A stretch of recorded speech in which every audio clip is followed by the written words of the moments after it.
सबसे मजबूत पैसे वाली पार्टी से आप लोग लड़ने की बात कर रहे हैं और उनको हटाकर अपने सत्ता में आने की बात। किसानों की एमएसपी की बात नहीं होती है, डीजल, खाद, बिजली, पानी की सब्सिडी की बात नहीं होती है। 85% कृषि प्रधान देश है। इस देश में किसान इतना बदनसीब है कि उसको अपनी मूल्य निर्धारित करने का अधिकार नहीं है। मेरे यहाँ 200 कुंटल गेहूं होता है, उसको मैं मार्केट में लेकर जाता हूँ, उस पे एमएसपी नहीं मिल रही, मुझे क्या हो गया? अब वो पता लगी चने पे एमएसपी दे रहा है मुझको। चना कितना है? 2 कुंटल होता है। अभी इन्होंने बता दिया $3 ट्रिलियन की इकोनॉमी है, ठीक है, मान लिया, लेकिन ये इन्होंने कभी नहीं बताया $2.1 ट्रिलियन का इस देश पे विदेशी कर्ज है। फिर हमारे पास बचता क्या है जीडीपी में? आप चुनाव के समय ही बरसाती मेढक जैसे आ जाते हैं, वो ये सब मैंने नहीं कहा बरसाती में। लेट ये बड़ी मुश्किल है पत्रकारों के साथ। जब हम सरकारों से सवाल पूछते हैं तो कहते हैं विपक्ष फंडेड है। जब आप लोगों से सवाल पूछ रहे हैं तो आप कह रहे हैं सरकार को खुश करने के लिए कर रहे हैं। तो आपका ही जो राजनीतिक संगठन है उसमें क्या सीमा परिहार को टिकट दिया जाएगा? कोई चुनाव लड़ सकती हैं? हमारे साथ में 5 संगठन हैं, इसमें किसान यूनियन भी एक उसका हिस्सा है। किसान यूनियन राजनीतिक संगठन है, विचारधाराओं के आधार पर समर्थन करता है। एक हमारा संगठन है PDMM, पिछड़ा दलित मुस्लिम मोर्चा। पिछड़ा दलित मुस्लिम मोर्चा में 5 पार्टी है, आगे हम और पार्टियां बढ़ाएंगे और ये 5 पार्टी उत्तर प्रदेश विधानसभा चुनाव लड़ेंगी। तो उसमें सीमा परिहार को कोई जगह से टिकट लड़ा? नहीं, टिकट की कोई बात नहीं है। हाँ। सबसे पहला काम है जो उन्होंने बात की, जो उन्होंने बताई है, आप सभी लोग पत्रकार बैठे हैं आज के, इस देश के टीवी चैनलों पर टोटल वाहियाती परोसी जाती है। वही लोग देखते हैं तो टीआरपी है होती है। हाँ। यहाँ किसान की बात नहीं होती है, किसानों की एमएसपी की बात नहीं होती है, डीजल, खाद, बिजली, पानी की सब्सिडी की बात नहीं होती है। 85% कृषि प्रधान देश है, कृषि पे आधारित है पूरा देश। और इस देश में किसान इतना बदनसीब है कि उसको अपनी मूल्य निर्धारित करने का अधिकार नहीं है। अगर आप ये कपड़ा दुकान पे लेने जाएंगे तो वो बताएगा कि 790 रुपए का, तो वो 790 रुपए उसका दाम है। किसान का क्या है? कल आप गेहूं पैदा कर रहे हैं या सरसों पैदा आपकी हुई है और आप उसमें लेके जाएंगे मंडी में, तो मंडी में आप बिचौलिया उसका दाम पर कुछ फसलों पे तो एमएसपी है ना? नहीं, कुछ फसलों पे जो महत्वपूर्ण फसल है जिससे किसान का बजट, उसके परिवार को आय के स्रोत जुड़ते हैं, ब्याह शादी, बच्चों का कपड़ा, स्कूल की शिक्षा के लिए उसको फीस देनी है। मेरे यहाँ 200 कुंटल गेहूं होता है, उसको मैं मार्केट में लेकर जाता हूँ, उस पे एमएसपी नहीं मिल रही, मुझे क्या हो गया? अब वो पता लगी चने पे एमएसपी दे रहा है मुझको। चना कितना है? 2 कुंटल होता है, तो उसे एमएसपी का क्या फायदा? गेहूं एमएसपी में नहीं है? अरे एमएसपी है, दे कहाँ रहे हैं? आपको मैं बता देता हूँ। एमएसपी का रेट अभी घोषित किया सरकार ने 2500 रुपए क्विंटल, तो 2500 रुपए क्विंटल ही टोटल बिकना चाहिए। बिचौलिया दलाल नहीं आने चाहिए। बगैर एमएसपी के 1800, 1700, 2000 में बिक रहा है। अब इनको जरूरत है, बेचारे दिया है, इनको जरूरत है, ये दिया तो आप जैसे होता ये है कि एमएसपी तय होती है लेकिन भंडारण वगैरह की समस्या होती है, किसानों को जल्दी पैसा चाहिए होता है, उनको आगे का काम होता है, किसी की बिटिया की शादी होती है, किसी को स्कूल वगैरह में जमा करना होता है, तो वो बिचौलिए को बेच आते हैं। अब यहाँ जो बेचारा कोई व्यक्ति है, अब उसकी दिशा दूसरी चली जाए तो समाज में गलत हो जाएगा। शराब अगर कोई कच्ची तोड़ने लगे, है ना, तो वो बिल्कुल खराब हो जाएगा। जो ठेके पे बैठ के आप रजिस्टर्ड बेच रहे हो तो बहुत बढ़िया है। तो ये जो बिचौलगिरी का डिफरेंस है, ये किसानों के लिए कुछ और है और पूंजीपति और उद्योगपतियों के लिए और है। तो इस देश में आगे जो चलने वाला मामला है वो किसानों के अधिकारों की बात, कामगारों के अधिकारों की बात, पिछड़े और अति पिछड़ों के अधिकारों की बात होगी, जिसे डॉक्टर साहब भी कर रहे हैं, हम लोग भी कर रहे हैं। और किसानों का तो यहाँ बहुत बुरा हाल है। भूमि अधिग्रहण में कोई किसी प्रकार का कानून नहीं है। आप घर बैठे आपकी जमीन का अधिग्रहण हो गया, आप चेक है, अगर आप लेना है तो ले लीजिए, वरना वो डीएम खाते में जमा हो जाएगा। तो इसके लिए किसान आयोग का गठन हो। किसान आयोग के गठन के साथ में किसानों को अपनी उपज का मूल्य निर्धारित करने का अधिकार मिले, एमएसपी जैसे कानून और किसान आयोग का गठन हो। मैं आपसे यहाँ गोरखपुर में कह रहा हूँ, किसान आयोग का गठन हो और ऐसे लोगों को उसमें बैठाया जाए, उसके चेयरमैन बना के। ये थोड़ी जो मुख्यमंत्री जी के यहाँ हलवा खा रहा है मेरठ वाला, अब वो जाके कहे जी मैं तो किसान आयोग का चेयरमैन हूँ, तो वो कैसे चलाएगा किसान आयोग? तो इन विचारधाराओं के खिलाफ हम भारत बचाओ संविधान बचाओ आंदोलन, भारतीय किसान यूनियन एस, विश्व शांति मिशन, पीडीएमएम गठबंधन और तमाम गठबंधन की जितने भी साथी हैं, हम सब उसके घोर विरोधी हैं। और यह देश संविधान, अभी देख लीजिए आप लोगों को लेके कहा जाता है कि चुनाव जब पास आता है तो आप लोग एक्टिव हो जाते हैं, इसमें इसको लेके क्या कहेंगे? हाँ, इसको लेके ये कहेंगे कि पिछले 4 सालों से हम निरंतर काम कर रहे हैं, और एक्टिव होते तो फिर अपने क्षेत्र में होते, गोरखपुर आने की क्या आवश्यकता थी? यूपी में इलेक्शन है इसलिए आप एक्टिव हैं। 26 जिले में 130 विधानसभा ऑलरेडी जहां से मैं आता हूं वही है। तो जो आपने कहा उसका जवाब दे रहा हूं, वो आप भी समझ रहे होंगे, जो आपने पूछना चाहे वो मैं बता रहा हूं। ऐसा कोई मामला नहीं है जिसको हमने काउंटर नहीं किया हो, ऐसा कोई मुद्दा नहीं है जिसको हमने उठाया ना हो, और सरकार के खिलाफ हमेशा पिछले लगभग 8-10 सालों से तो हम कंटिन्यू हैं। तो अब चूंकि आप इस सवाल को इसलिए कर रहे हैं, अभी आप नोएडा मीडिया सेंटर या नोएडा के किसी पत्रकार से ये बात को कहते तो वो कहते अरे उन्होंने धुआं ताड़ रखा है, मतलब वहाँ की जो भाषा है पश्चिम की। अब चूंकि आपके यहाँ पहली बार आए तो आपको ऐसा लग रहा होता, चुनाव विधानसभा 2027 नजदीक आ रहा, तो इसलिए कहीं ना कहीं ये संगठन, पार्टियां, ये गठबंधन सक्रिय हो रहे हैं, तो इसलिए ये कहते हैं कि विपक्ष आप लोगों को बैकफुट से सपोर्ट करता है कि आप लोग सरकार की छवि खराब करें। नहीं, विपक्ष जो है, कौन विपक्ष है? विपक्ष कौन है? अरे विपक्ष की जो पार्टियां, नहीं, कौन सी विपक्ष की? अरे विपक्ष बहुत है, अभी यूपी में ले लिए तो अखिलेश हैं। विपक्ष ये है, मैं हूँ, अखिलेश कौन? अखिलेश बहुत सही। अखिलेश जी के यहाँ सामाजिक न्याय, सारी परिवारवाद भैंसे की तरह कीचड़ में जो लेट लगा रहा है। अखिलेश यादव बंधु जब कहीं बंद होते तो वो श्रीवास्तव जी पिटे, मैं पिटे, चुप हो जाते हैं। काहे का समाजवाद है भैया? अब विपक्ष काहे का अखिलेश जी का? कोई विपक्ष नहीं है, सिर्फ और सिर्फ सरकार गठन करने का। 4 बार मुख्यमंत्री रह चुके इसी परिवार के लोग, 24 करोड़ के प्रदेश में। अभी मैंने थोड़ी देर पहले भी यही कहा था कि वो केवल वही एक समाजवादी व्यक्ति नहीं है, यहाँ समाजवाद है, हम में समाजवाद है। और मैंने ये भी कहा था उसके साथ में कि जो लग्जरी गाड़ियों में घूम रहे हों, अक्रूत संपत्ति के मालिक हों, 7 स्टार होटलों में दावत उड़ा रहे हों, जिनके जूते और चप्पल भी और पहना रहे, वो काहे के समाजवादी? डेफिनेशन पूछो ना, आप लोग पूछे समाजवादियों से डेफिनेशन क्या है।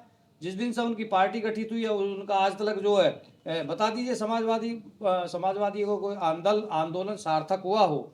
हाँ, गेस्ट हाउस कांड जरूर कराया था बहन जी के साथ में, वो तो उनका आंदोलन था। और कोई आंदोलन बता दीजिए। लेकिन पीडीए का कॉन्सेप्ट तो समाजवादी पार्टी ही लेकर के आई है, पिछड़ा दलित अल्पसंख्यक को जोड़ने का जो नहीं, वो उसके डेफिनेशन अलग अलग है। उसको तो हम प्राइवेट डेवलपमेंट अथॉरिटी भी कह सकते हैं।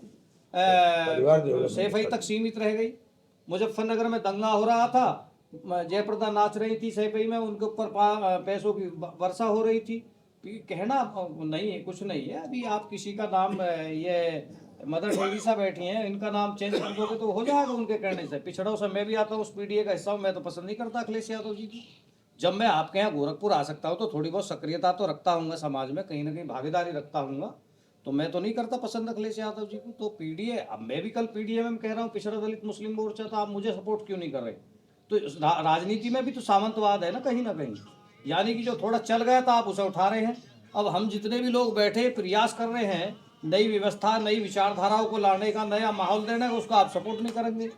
तो ये स्थिति है, इसी को लेकर हम यहाँ आए हैं। कल एक पीसी भी करेंगे, छोटा सा चिंतन बैठक भी हम लोग आपस में करेंगे, और उसके बाद में हम एक पूरे प्रदेश में सामाजिक न्याय यात्रा का हम एक मैसेज दे रहे हैं। इससे पहले आपने सवाल ये किया कि आप चुनाव में आए हैं। हम लोग अब से 3 साल पहले आपके यहाँ 120 किलोमीटर की पद यात्रा भी कर चुके। कुशीनगर से लेकर संत कबीर नगर तक हम लोग शामिल थे, वीडियो आपको भेज देंगे। तो ऐसा नहीं है, कहीं ना कहीं दिखते नहीं है। अब आप जैसे जो लोग हैं वो कहीं ना कहीं सपोर्ट कर रहे हैं। अब बड़े जो टीवी चैनल है उनको आप नहीं देख रहे कि वो कहाँ से कितना पैसा ले रहे हैं, कितना पैसा लेके बुलवा रहे हैं, किसको बुलवा रहे हैं, किसको बोलना चाहिए। तो ये सब चीज़ें चल रही हैं, तो चलती रहेंगी। आपसे तो अनुरोध यह है कि आप कहीं ना कहीं कैंची लगाने का कार्य कर दीजिए। निश्चित तौर से जो हम मिशन कर रहे हैं, 28-30 साल की राजनीति है, कोई ऐसा नहीं है कि कल ही आए हैं राजनीति में। नए लोग ज़्यादा सोचते हैं तो भाई बहुत जल्दी आए एकदम कर देंगे। हर चीज़ को जानते हैं, हर चीज़ को समझते हैं, उसका हर चीज़ एजेंडा क्या है, मतलब क्या सोच रहे हैं आप लोग, क्या चाहते हैं सरकार से? सरकार कौन सी सरकार? सरकार हम अपनी सरकार बनाएंगे। पीडीएम हम लोग लेकर आए हैं, ये 93 का गठबंधन के दल है?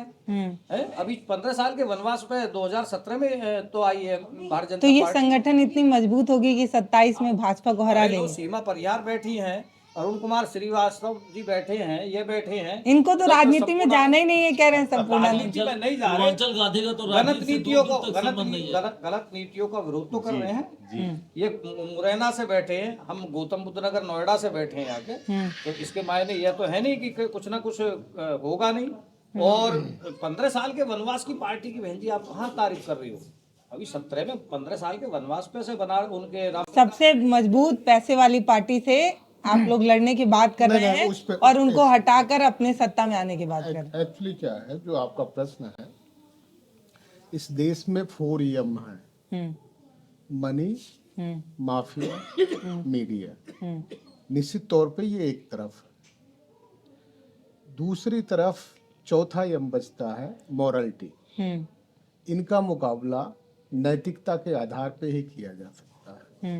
हम वो नैतिक लोग हैं जो इन तीनों का मुकाबला करने के लिए पूरी तरह से सतर्क हैं, तैयार हैं।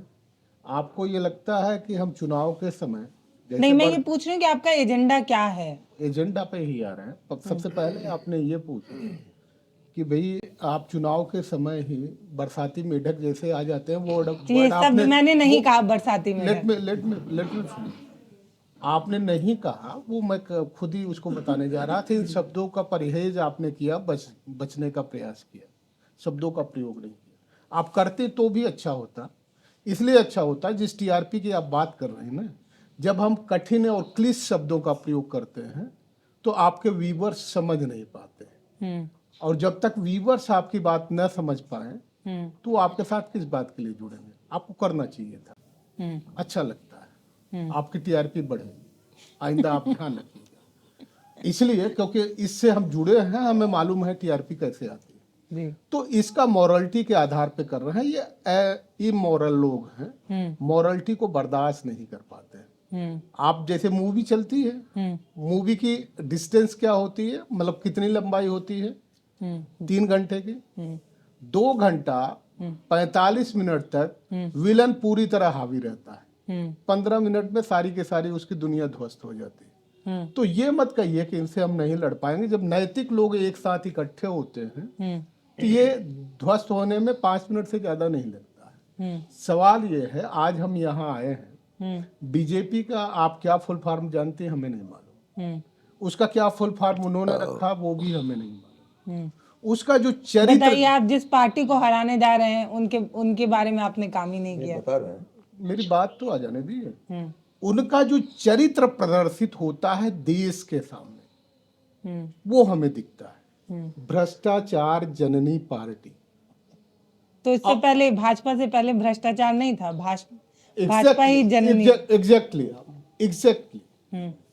जब तक बीजेपी नहीं आई थी, चुनावों में इतने धन नहीं खर्च होते थे, और जब जहां जो धन खर्च करेगा वो इन्वेस्टमेंट करेगा तो किस लिए करेगा? आज हमें ये बताती है भ्रष्टाचार जननी पार्टी कि हम दुनिया की सब 5वीं इकोनॉमी है, तीसरी बनने जा रहे हैं। $5 ट्रिलियन की इकोनॉमी बनने जा रहे हैं। $3 ट्रिलियन की इकोनॉमी है।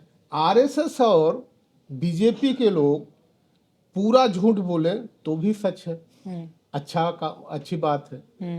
पूरा सच बोले तो भी अच्छी बात है। ये अर्ध सत्य बोलते हैं, और अर्ध सत्य का मतलब है कि जब इन्होंने बता दिया $3 ट्रिलियन की इकोनॉमी है, ठीक है, मान लिया, लेकिन ये इन्होंने कभी नहीं बताया 2.1 ट्रिलियन का इस देश पे विदेशी कर्ज है। फिर हमारे पास बचता क्या है? जीडीपी में बचता है कुछ? तो ये, और दूसरा, हमारे देश पे जो इतनी आपत्तियां आ रही हैं, कभी डोकलाम में घुस जा रहा चाइना, कभी अरुणाचल में घुस जा रहा चाइना, और हम उसका विरोध नहीं कर पा रहे हैं। नहीं, उसका सबक भी सिखाया है। ऑपरेशन वर्तमान में सिंदूर को देखिए, कितना जो कि कितने सिंदूर उसके सीमा में घुस करके मारा भारतीय जवानों ने। कितने सिंदूर उजड़े ये भी मालूम है आपको? हम सिंदूर की बात कर रहे हैं तो सिंदूर संभालने की बात कर रहे हैं। सिंदूर उजाड़ने की बात नहीं कर रहे हैं। जब हमारे तक तुम्हारा सिंदूर नहीं उजड़ा तब पहले वो उजाड़ा। एक सेकंड मैडम, हमारे देश में जो हमारे बॉर्डर थे, बॉर्डर में पहले इतने अच्छे जो है स्पाई कैमरे नहीं हुआ करते थे कि हम अंधेरे में देख लें। बरसात हो रही हो तो उसमें दिख जाए, कैप्चर हो जाए पिक्चर, क्या आ रहा क्या नहीं आ रहा। अब बॉर्डर पे इतने हाई डिफिनीशन के कैमरे लगे हैं, घुप अंधेरा जिसको बोलते हैं, उस घुप अंधेरा में अगर छिपकली निकल जाए तो वो भी आ जाता है उस कैमरे में। ऐसी स्थिति में आ कैसे गए? जिनको आप सिंदूर उजाड़ने चले गए थे वो आतंकवादी आ कैसे गए? इसका मतलब या तो वो उनकी गवर्नमेंट की साजिश थी, हम इसको नहीं स्वीकार कर सकते।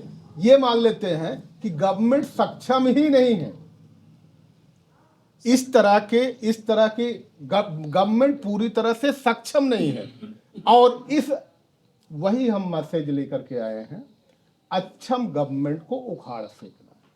शिक्षा, स्वास्थ्य, रोजगार ये महत्वपूर्ण चीज है। और शिक्षा, स्वास्थ्य, रोजगार पे कितना काम हुआ है आपने देखा कभी? आज हमारे देश की एक संस्था है प्रथम, अजय पीरामल की संस्था है प्रथम। अजय पीरामल कौन है मालूम है आपको? मुकेश अंबानी जी के समधी। वो प्रथम संस्था के जरिए जितने भी देश में फैले हुए प्राइमरी विद्यालय हैं, माध्यमिक विद्यालय हैं, उन विद्यालयों की जमीन को पूरी तरह से 10 रुपए स्क्वायर मीटर के हिसाब से बेचने का गवर्नमेंट ने करार कर रखा है। 10 रुपए स्क्वायर मीटर। और वो विद्यालय बंद होंगे तभी तो बेच सकते हैं। कहाँ से डिटेल बता रहे हैं? आप कहीं भी जाकर के डिटेल देख लीजिएगा। आप उस गवर्नमेंट की साइट पे चले जाइए, आपको डिटेल मिल जाएगा, बस ढूंढने की जरूरत है। जो आप ढूंढना चाहती हैं, कोई भी ऐसी जानकारी नहीं है जिस जानकारी को आप हासिल न कर सकें। सवाल यह है कि जब आप ये प्रश्न करते हैं तो ये लगता है कि आप उस डिटेल में तह में जाना नहीं चाहती, मेहनत नहीं करना चाहती हैं। यदि जाना भी चाहती हैं, वो जानकारी आपको है भी, तो हो सकता है सरकार को खुश करने के लिए आपने ये प्रश्न कर दिया हो कि जो सरकार ये बड़ी मुश्किल है, ये बड़ी मुश्किल है पत्रकारों के साथ। जब हम सरकारों से सवाल पूछते हैं तो कहते हैं विपक्ष फंडेड है। जब आप लोगों से सवाल पूछ रहे हैं तो आप कह रहे हैं सरकार को खुश करने के लिए कर रहे हैं। देखिए, सवाल ये है कि विपक्ष से सवाल पूछने का किसी भी पत्रकार को अधिकार ही नहीं। किस पत्रकारिता में पढ़ाया जाता है? हम आपका एजेंडा, आपकी प्लानिंग, आपको तथ्य रखेंगे तो हम पूछेंगे ना कि ये मतलब हवाई बात है या सत्य है। ये तो क्लियर करना पड़ेगा। हमने बता दिया कि चाहे जहां आप उस साइट पे डिटेल पे चले जाइए, आपको मिल जाएगा। सरकार के अमृतकाल को कितना मान रहे हैं दावे को? आप ये बताइए 2020 में कितने लोगों की मौतें हुई? 2021 में कितने लोगों की मौतें हुई? उनको दफन करने का, जलाने का मौका नहीं मिला। वो अमृतकाल है। जब भ्रष्टाचार जननी पार्टी अमृत की बात करे तो समझ जाइए कि वो इस देश में विष लाना चाहती है। इस देश के माहौल को गरब गहेला बनाना चाहती है। माफ कीजिएगा, गरब गहेला शब्द को मैं इसको थोड़ा सा सरलीकरण करना चाहता हूँ, जहरीला बनाना चाहती है। और आज जिस देश में शांति न हो, भ्रातृत्व भाव न हो, भाईचारा न हो, परस्पर सहयोग की करने की भावना न हो, वो देश कभी भी प्रगत मार्ग पे नहीं जाता है। एक परिवार के उदाहरण को आप ले लीजिए। परिवार में, जिस परिवार में शांति होती है वो परिवार प्रगत करता है, लेकिन जिस परिवार में अशांति हो जाती है वो परिवार कभी प्रगत करता है। तो हम यहाँ ये संदेश देने आए हैं कि इस देश को बचाना है। और सबसे बड़ा जो खुलासा हम आपको करने जा रहे हैं, अगर इस भ्रष्टाचार जननी पार्टी को एक कार्यकाल गलती से भी मिल गया तो निश्चित तौर पे मान लीजिए कि यह देश गुलाम होने जा रहा। हम इस देश को गुलाम दोबारा नहीं होने देना चाहते हैं, इसलिए बचाने की कोशिश कर रहे हैं। इसीलिए हमने आपको बताया था कि $3 ट्रिलियन में $2.1 ट्रिलियन जिस देश पे विदेशी कर्ज होगा, आरबीआई का बफर जोन खत्म हो चुका होगा, LIC का बफर जोन खत्म हो चुका होगा, तो आर्थिक तौर पे क्या बात होगी। आपने ये कहा कि विपक्ष के लोग भी जब थे तो क्या भ्रष्टाचार नहीं था? मैं मानता हूँ विपक्ष के लोग जब भी नहीं, थे, आप कह रहे हैं भ्रष्टाचार जननी पार्टी है भाजपा। एग्जैक्टली भ्रष्टाचार तो उधर भी था भाई, इधर ही थोड़ी है। हमें आ जाने दीजिए। उस पे आ जाने दी, आपकी जो उत्सुकता है बिल्कुल क्लियर कर देते हैं। विपक्ष के जब लोग थे वो चोरी करते थे और चोरी कर ये डकैती कर रहे हैं। नहीं, ये डकैती भी कर रहे होते तो अच्छा होता कि आज इस तरह से वो सजा भुगत रहे होते। डकैती नहीं कर रहे, अंडरवर्ल्ड के लोग। चोर जो है तब चोरी करता था जब उसे पता हो कि घर के लोग सो रहे हैं, अगर जग जाएंगे तो भाग जाता था।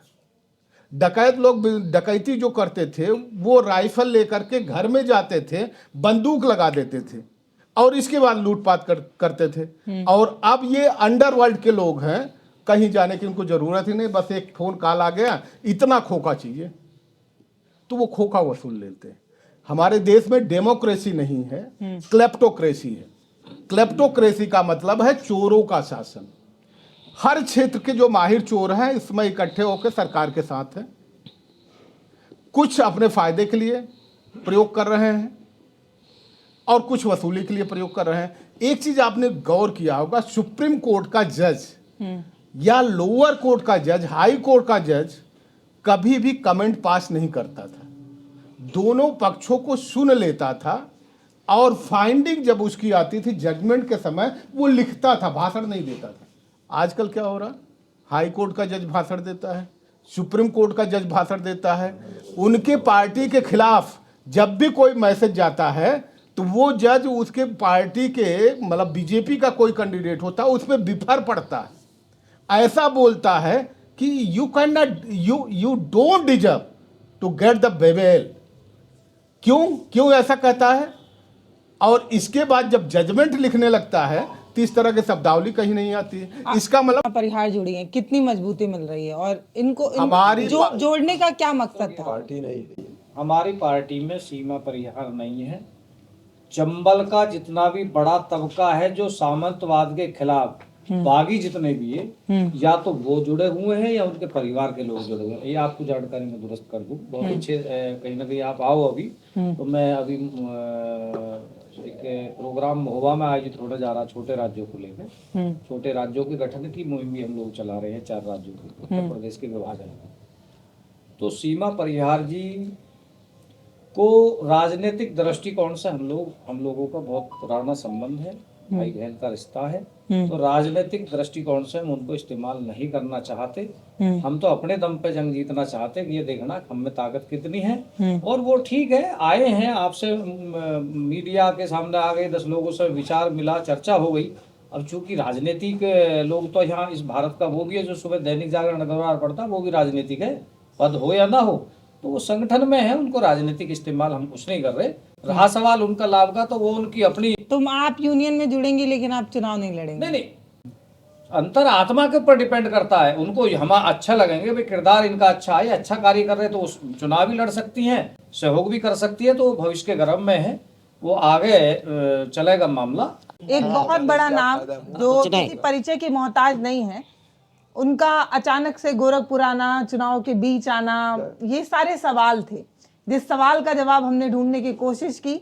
हालांकि आप लोग थोड़ा जल्दी में हैं, रात भी बहुत हो गई है, बहुत सारे सवाल अभी भी बचे हुए हैं और आपको पता है कि मैं बहुत बातूनी किस्म की लड़की हूँ, तो मेरी बातें कभी खत्म नहीं होती हैं। लेकिन ये बातचीत यहीं पर रोकते हैं, आगे अगर कभी और समय मिला, कभी सीमा परिहार जी खाली मिली तो तसल्ली से फिर से बात करेंगे जैसे पहले हमने किया था। मैं समय मांग रही हूँ, देखती हूँ मिलता है या नहीं।